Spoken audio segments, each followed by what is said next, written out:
Hello all, welcome to Prashanti Pathashala. నేను ఈరోజు దొండకాయ కొబ్బరికూర ఫ్రై చేస్తున్నాను. ముందుగా దొండకాయలని ఈ విధంగా చీలికలుగా కట్ చేసుకొని రెడీ చేసుకోండి. వాష్ చేసి స్టవ్ వెలిగించుకొని బాండి పెట్టుకొని ఆయిల్ వేసుకొని వేడైన తర్వాత పోపు దినుసులు ఫ్రై అయిన తర్వాత కట్ చేసుకున్న దొండకాయలు అలాగే కాస్త పసుపు వేసుకొని సిమ్లో 4-5 నిమిషాలు ఫ్రై చేయండి. ఈలోపు కొబ్బరి చిప్ప తురుముకొని పక్కన పెట్టుకొని రెడీగా మూత తీసి చూద్దాము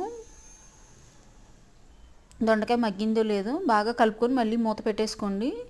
మగ్గిన తర్వాత 50% మగ్గింది అని మనకు తెలుస్తుంది కదా, అప్పుడు మనం తగినంత ఉప్పు కారం వేసుకొని మరో 4-5 నిమిషాలు బాగా ఫ్రై చేయాలి. దొండకాయ ఆల్మోస్ట్ కుక్ అయిన తర్వాత దించేసే ముందు కొబ్బరికూర వేసుకొని బాగా కలుపుకొని స్టవ్ ఆఫ్ చేసుకోండి. పప్పు సాంబార్ రసం కాంబినేషన్లో చాలా బాగుంటుంది. సబ్స్క్రైబ్.